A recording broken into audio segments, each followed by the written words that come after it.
СДСМ и министерот за внатрешни работи Оливер Спасовски се вплетка во собствената мрежа и лицемерие. Вчера министерот за внатрешни работи Оливер Спасовски изјави дека влегол во компании поради долг на ВМРО ДПМН, кој, цитирам, согласно изборниот законник не смел да остане и сите обврски требало да се затворат од оваа сметка. Почитувани, прво го повикуваме јавно да го цитира членот од законот кој санкционира постоење на долг, бидејќи таков член не постои и во однос на ВМРО ДПМН се е кристално јасно и согласно закон. Второ, доколку Спасовски и натаму стои на таквото мислење, тогаш веднаш го повикуваме да влезе во испитување на долгот на СДСМ, бидејќи согласно извештајот од претседателските избори тие должат 2,5 милиони денари. Доколку Спасовски смета дека има нешто незаконско, го повикуваме партискиот војник Оливер Спасовски да влезе и да го провери долгот на неговите владини коалициони партнери ДУИ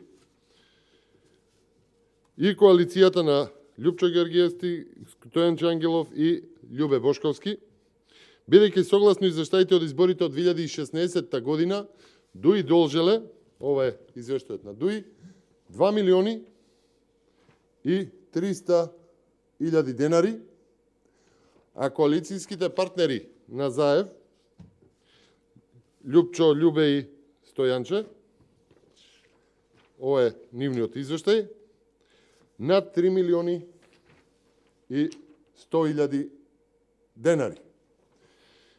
Почитувани, го повикуваме Спасовски да ги провери фирмите кон кои должи СДСМ и кон кои должат неговите коалицијски партнери и дали тоа не е извор на корупција. Вистината е дека Спасовски води хајка против ВМРО ДПМН преку злоупотреба на полицијата, а молчи за долгот на СДСМ од изборите оваа година. Ви благодарам. Имате ли прашања?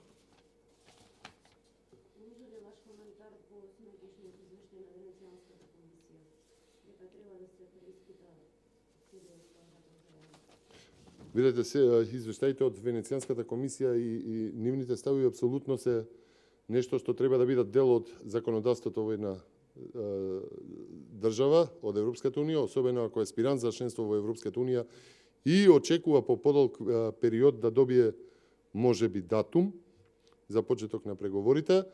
Само за една споредба, ете Бугарија, која што е членка на Европската унија, ги почитува во однос на проблемот нивен во однос на јавниот обвинител, ја го почитува мислењето и ставот на Венецијанската комисија. Што се однесува до Македонија, апсолутно ставот на Венецијанската комисија е важен, затоа и се испраќа законскиот текст, претежно се испраќаат како предлог законски текст, а потоа се носат закони, а не како што беше во случајот со овој договор помеѓу СДСМ и ДУИ да биде донесен законот, а како велеа понатаму ќе ги имплементираат забелешките од Венецијанската комисија. Овај извештај од Венецијанската комисија го потврди она што ВМРО ДПМН е постојано го кажуваше, а тоа е дека вакво законско решение го оптоварува општеството, го оптоварува движењето на документи, особено во судскиот дел, и да биде уште појасно,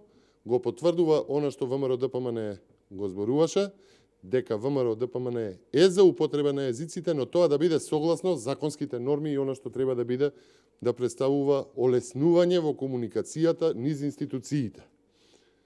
Така што тоа што треба да се направи е да се испочитува ставот на Венецијанската комисија. Гледаме дека тоа веќе предизвикува нетрпеливост внатре во владината коалиција.